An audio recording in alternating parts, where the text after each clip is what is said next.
आज हम लोग पढ़ेंगे समांतर चतुर्भुज। कौन सा चतुर्भुज पढ़ेंगे? समांतर चतुर्भुज। तीसरा है, उसको इंग्लिश में बोलते हैं पैरेललोग्राम। क्या बोलते हैं? पैरेललोग्राम। ठीक है, देखो क्या होता है समांतर चतुर्भुज, इस वीडियो में हम लोग जानेंगे। जो नहीं पढ़े हो इससे पहले वाला चतुर्भुज वो पिछले वीडियो में जाकर देख सकते हो, सारा डाला हुआ है। देखो ऐसा चतुर्भुज जिसके आमने सामने की भुजाएं, ये आयत से थोड़ा सा रिलेटेड है। ठीक है, ऐसा चतुर्भुज जिसके आमने सामने की भुजाएं बराबर एवं समांतर हो तथा कोई भी कोण 90 डिग्री ना हो। वहां पर क्या होता था? जिस चतुर्भुज के आमने सामने की भुजाएं बराबर और समांतर होता था और प्रत्येक कोण कितना डिग्री होता था? लेकिन इसमें क्या कह रहा है? कोई भी कोण 90 डिग्री ना हो, उसे समांतर चतुर्भुज कहेंगे। देखो आमने सामने की भुजा क्या है? ये वाली भुजा है और इधर इसके सामने वाली भुजा यहाँ पर है ना, ये दोनों बराबर होगा। बराबर के साथ साथ क्या होगा? समान अंतर में चलेगा। देखो अगर इसको हम बढ़ाते हैं इस तरीके से तो ये कभी एक दूसरे को मिलेगा? नहीं मिलेगा। समान अंतर से चलेगा ना, समान, इसके बीच का अंतर हमेशा क्या रहेगा? समान। क्या इस तरीके से जाता है? ऐसे काट देगा? नहीं काट पाएगा ना। तो आमने सामने की भुजा बराबर के साथ साथ क्या होता है? समांतर भी होता है। और देखो इधर सामने वाली भुजा, इधर BC है, इधर क्या है? AD है। इसको भी बढ़ाएंगे तो इसी रेशियो में इधर चलेगा, है ना, इधर चलेगा। देखो कभी कटेगा एक दूसरे को? नहीं सर। काटेगा नहीं ना, काटेगा नहीं काटेगा। ये हमारा समांतर चतुर्भुज हुआ। देखो कोई भी कोण 90 डिग्री इसका नहीं होता। ये 90 से हो सकता है कम होगा और यहाँ तो हमको दिख रहा है कि 90 से क्या है? अधिक है। अब चलो इसके कुछ नोट पॉइंट वगैरह है, इसके जो है कुछ प्रॉपर्टीज है जिसको याद रखना बहुत जरूरी है। देखो यहाँ पर क्या है? पहला प्रॉपर्टीज, समांतर चतुर्भुज के आमने सामने की भुजाएं बराबर एवं समांतर होती है। ठीक है, आमने सामने की भुजा बराबर समांतर होती है कि नहीं? होती है। अब दूसरा देखो यहाँ पर क्या है? समांतर चतुर्भुज के सम्मुख कोण बराबर होते हैं। इस बात को याद रखना है, इस पर हम लोग है ना, इस पर मैथ बनाने वाले हैं आगे। ठीक है, सम्मुख कोण क्या होता है? जैसे A का सम्मुख कोण कौन होगा? C। क्या देखो A जितना फैला हुआ है उतना C नहीं फैला हुआ है क्या? है ना। अभी ये सटीक नहीं बना होगा, तुम लोग अगर बनाओगे प्रकार की मदद से तो बिल्कुल है ना सम्मुख कोण जो होगा बराबर निकलेगा वहां पर। ठीक है, यहाँ पर देखो A का सम्मुख कोण कौन है? C। अगर ये हो जाएगा 120 डिग्री तो इसके सम्मुख कोण भी 120 डिग्री रहेगा हर हाल में। ठीक है, कोण इधर B है, यहाँ पर देखो कोण B अगर मान लो 60 डिग्री है तो ये भी कितना डिग्री हो जाएगा? 60 डिग्री हो जाएगा। मान लो कोण 60 डिग्री है तो ये भी कितना डिग्री होगा? 60 डिग्री। अगर ये 120 डिग्री है तो ये भी कितना होगा? 120 डिग्री। तो सम्मुख कोण समझ गए ना? सम्मुख का अर्थ क्या होता है? बिल्कुल सामने, है ना। सामने वाला कोण जो होगा बराबर होगा। ठीक है, उसके बाद देखो नेक्स्ट क्या है? समांतर चतुर्भुज के आसन कोणों का योग 180 डिग्री होता है। ये गुण भी आयत में था, है ना। आसन कोण कौन कौन होगा? यहाँ पर एक ही रेखा पर जब दो कोण का योग करेंगे हम लोग, जैसे इधर 120 और इधर 100, इधर कितना 60 जोड़ेंगे तो कितना होना चाहिए? 180 डिग्री हो जाना चाहिए। दोनों कोणों का योग कितना होना चाहिए? 180। अब देखो इस रेखा पर के दोनों कोण लगातार दो कोण, इधर भी इसका आसन कोण यहाँ पर ये है, ठीक है ना। तो ये दोनों कोणों का योग कितना होना चाहिए? 180 डिग्री। आसन कोणों का योग। फिर इधर ये दोनों कोणों को जोड़ेंगे तो कितना होना चाहिए? 180 डिग्री। फिर इधर ये दोनों कोण का लगातार किसी दो कोण को जोड़ लो, आसन कोण। वैसे भी हम लोग आगे पढ़ने वाले हैं कि जब समांतर रेखा को कोई तिर्यक रेखा प्रतिच्छेद करती है, समांतर रेखा को, तिर्यक रेखा का मतलब यहाँ पर क्या हो जाएगा, है ना, स्लैंटिंग लाइन। देखो तिर्यक रेखा कोई प्रतिच्छेद करती है तो तिर्यक रेखा के एक ही ओर के अंतः कोण, अंतः का अर्थ होता है अंदर वाला कोण, तिर्यक रेखा के एक ही ओर के अंतः कोण, ये कोण और इधर ये कोण, ये दोनों कोणों का योग कितना होता है? 180 डिग्री होता है। क्या ये समांतर रेखा है कि नहीं है? बताओ। है ना। अभी हम फिलहाल इसको तिर्यक रेखा मान लेते हैं। तो देखो एक ही ओर का अंतः कोण, इस तरीके से भी हम लोग 180 डिग्री देख सकते हैं। ठीक है ना। चलो इधर भी क्या है? ये समांतर रेखा, इसको एक तिर्यक रेखा प्रतिच्छेद कर रही है। तो एक तिर्यक रेखा के एक ही ओर बोले तो इधर बाईं ओर, चलो बाईं ओर की, यहाँ भी अंदर में बन रहा है, यहाँ भी अंदर में, इन दोनों कोणों का योग कितना हो जाएगा? 180 डिग्री होगा। मान लो अभी फिलहाल ये समांतर रेखा है, ये तिर्यक रेखा इसको प्रतिच्छेद कर रहा है, तो तिर्यक रेखा के एक ही ओर कोण ये बना और ये बना, ये दोनों का योग भी कितना हो जाएगा? फिर वही कंडीशन इधर भी होगा। समझ में बता रही है ना?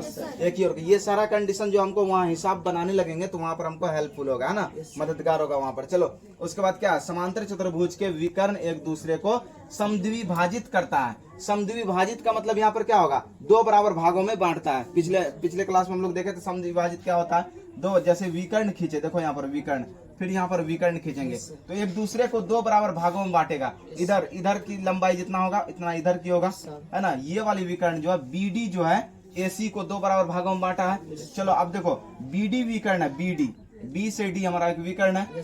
BD को जो है AC दो बराबर भागों में बांट रहा है। जितना यहाँ से यहाँ तक की लंबाई होगा इस कटान बिंदु जो है हमारा ये प्रतिच्छेदन बिंदु जो है यहाँ तक, उतना ही यहाँ से यहाँ तक की लंबाई होगी। तो दोनों विकर्ण एक दूसरे को क्या कर रहा है, काट रहा है, बिल्कुल है ना। कहाँ पर, बीच में आधा आधी काट रहा है ना। तो यहाँ पर हो जाएगा क्या, देखो यहाँ पर क्या लिखा हुआ था, समांतर चतुर्भुज के विकर्ण एक दूसरे को समद्विभाजित करता है। समद्विभाजित करता है, ये नहीं क्या कि लंब समद्विभाजित करता है। क्या 90 के साथ काटता है? नहीं। वो कहाँ पर हुआ था, वर्ग में हुआ था। वर्ग में हम लोग देखे थे। और एक और चतुर्भुज पढ़ेंगे, अगला हम लोग सम चतुर्भुज पढ़ेंगे, तो वहां पर ऐसा देखने को मिलेगा। चलो नेक्स्ट हमारा क्या, ये भी हो गया। आखिरी हमारा, समांतर चतुर्भुज के विकर्ण की लंबाई समान नहीं होती है। क्या विकर्ण हमको समान दिख रहा है? ये विकर्ण जितना बड़ा है क्या उतना ही बीडी है, देखो लंबाई समान है? नहीं है। देखो इसलिए यहाँ पर हम लिख दिए हैं कि इसका दोनों विकर्ण जो है अलग अलग लंबाई का होगा, समान नहीं होगा। ठीक है, अभी इसके हम कुछ जो है फॉर्मूला देखेंगे, इस पर हिसाब करेंगे हम लोग कुछ। समांतर चतुर्भुज का परिमाप, ध्यान दो इधर। समांतर चतुर्भुज का परिमाप क्या होता है? ये बिल्कुल आयत के परिमाप है ना, आयत का परिमाप भी यही था, 2 इंटू लंबाई प्लस चौड़ाई। अगर मान लो यहाँ पर लंबाई कितना 6 सेंटीमीटर है, बड़ी भुजा को हम लोग लंबाई यहाँ पर लेंगे और छोटी भुजा जो होगी वो चौड़ाई यहाँ पर लेते 4 सेंटीमीटर, ले लिए ना। अब देखो समांतर चतुर्भुज का परिमाप क्या होता है, 2 इंटू लंबाई प्लस चौड़ाई, 2 इंटू लंबाई प्लस चौड़ाई। तो देखो 2 इंटू यहाँ पर कोई साइन, जब संख्या और ब्रैकेट के बीच में कोई साइन नहीं रहता है तो गुना का साइन रहता है। लंबाई कितना है, लंबाई देखो 6 सेंटीमीटर, यहाँ पर लेंगे 6 सेंटीमीटर प्लस चौड़ाई कितना है वहाँ पर 4 सेंटीमीटर। देखो इन दोनों को क्या करेंगे, ब्रैकेट के अंदर पहले सॉल्व कर लेते हैं। 4 6 4 कितना हो जाएगा 10 सेंटीमीटर, और यहाँ पर 10 गुना 20 सेंटीमीटर। इसका क्या निकल गया है ना, परिमाप निकल गया। ये परिमाप का फॉर्मूला है किसका, समांतर चतुर्भुज। हम लोग समांतर चतुर्भुज का भी डिफिनेशन को देखें किस तरीके से होता है, और उसका परिमाप अगर निकालना होगा, कभी लंबाई और चौड़ाई दिया रहेगा, परिमाप पूछेगा तो ये वाला फॉर्मूला लगाएंगे, 2 गुना लंबाई प्लस चौड़ाई। लंबाई को हम लोग L बोलते हैं और चौड़ाई को क्या बोलते हैं, B बोलते हैं। तो इसको ऐसे भी लिख सकते हैं, 2 into L plus B। L for length, LENGTH length, B for breath, BREADTH breath. Breath means चौड़ाई होता है, समझ गया ना। अब चलो ये हो गया हमारा परिमाप। इसी प्रकार से और हम देखते हैं समांतर चतुर्भुज का क्षेत्रफल। परिमाप और क्षेत्रफल सबसे ज्यादा रहेगा क्वेश्चन में, समझ गए ना। अब देखो क्षेत्रफल में क्या है, आधार और ऊंचाई। अब देखो ना तुम लोग को इसमें आधार पता है और ना ही ऊंचाई पता। हो सकता है कि आधार के बारे में थोड़ा जानते होगे, लेकिन ऊंचाई क्या है यहाँ पर।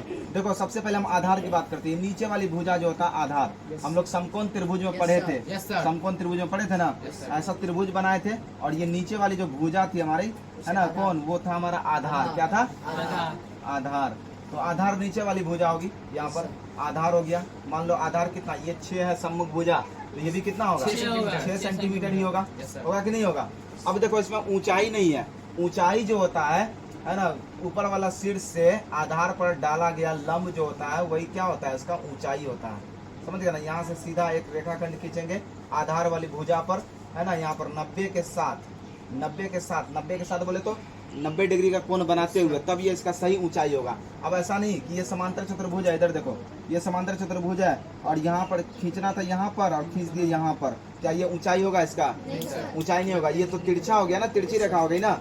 अब देखो सीधा खींचेंगे, मान लो ऊंचाई इसका कितना 5 सेंटीमीटर, कितना है 5 सेंटीमीटर। लंबाई कितना है इसका, लंबाई बोले तो लंबाई आधार का काम कर रहा है ना। अगर यहाँ पर दिया हुआ है लंबाई, तो सोच लो कि वही लंबाई इसका होगा और वही काम करेगा आधार का। किसका काम करेगा, आधार का काम करेगा। और हमको ये समांतर चतुर्भुज का ये जो है ऊंचाई जो है, हमको हाइट जो है वो पता चल गया है ना, कितना है 5 सेंटीमीटर। अब देखो यहाँ पर समांतर चतुर्भुज का क्षेत्रफल का फॉर्मूला क्या होता है, क्षेत्रफल आधार गुना ऊंचाई होता है ना। आधार कितना है, नीचे वाली भुजा 6 सेंटीमीटर है, तो 6 सेंटीमीटर गुना ऊंचाई कितना है 5 सेंटीमीटर है। तो यहाँ पर 6 पंचे 30 और सेंटीमीटर गुना सेंटीमीटर क्या हो जाएगा, सेंटीमीटर स्क्वायर हो जाएगा। तो इस तरीके से हम लोग क्षेत्रफल भी समांतर चतुर्भुज का निकाल सकते हैं, बोलो कि नहीं, है ना। अब चलो हम समांतर चतुर्भुज की लंबाई की बात करते हैं। लंबाई बोले तो इसमें बड़ी भुजा है ना, अगर एक बड़ी भुजा पता है तो हमको दूसरा भी पता है ना, क्योंकि सामने वाली भुजा क्या होती है, समान होती है। अब देखो अगर ये 6 है तो ये भी कितना होना चाहिए? 6 होना चाहिए। 6 होना चाहिए, मतलब आधार। लंबाई बोले तो आधार निकालो, लंबाई बोले तो आधार। क्योंकि लंबा भुजा जो है नीचे आधार का भी काम कर रहा है, Yes, sir. तो आधार निकालेंगे कभी या कभी लंबाई निकालेंगे, तो दोनों में वही फॉर्मूला लगेगा, क्षेत्रफल बट्टे ऊंचाई। मान लो एक समांतर चतुर्भुज लेते हैं, यहाँ पर देखो एक समांतर चतुर्भुज लेते हैं छोटा सा, और एक पर हिसाब करते हैं। ये समांतर चतुर्भुज हुआ, ठीक है। इसकी ऊंचाई हमको पता है, ऊंचाई कितना है? 6 सेंटीमीटर है, और क्षेत्रफल भी हमको पता है। इसका क्षेत्रफल, इस पूरे का क्षेत्रफल कितना है?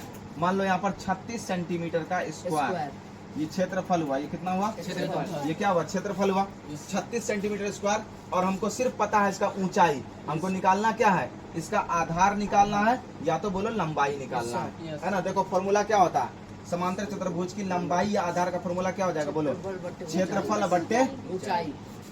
ऊंचाई। तो यहाँ पर लिखेंगे लंबाई बराबर समांतर चतुर्भुज की लंबाई कितना हो जाएगा? क्षेत्रफल। क्या हो जाएगा? क्षेत्रफल बट्टे ऊंचाई। ऊंचाई हो जाएगा, ठीक है। देखो क्षेत्रफल कितना दिया हुआ है? 36 सेंटीमीटर 36 सेंटीमीटर स्क्वायर। अब बट्टे, उसके बाद यहाँ पर क्या हो जाएगा? ऊंचाई कितना दिया हुआ? 6 centimetre. 6 centimetre. Centimetre centimetre cut जाएगा, 1 सेंटीमीटर बचेगा। 6 कम 6 जाके 36, 6 सेंटीमीटर। इसका क्या निकल गया? आधार निकल गया, बोले तो लंबाई निकल गया। आधार जो है वो लंबाई का काम कर रहा है कि नहीं कर रहा है? निकाल लोगे ना इस तरीके से। Yes, sir. चलो ये हमारा जो है समांतर चतुर्भुज, और हम लोग आगे देखेंगे इसमें, है ना, जो बचा हुआ नेक्स्ट क्लास में देखेंगे।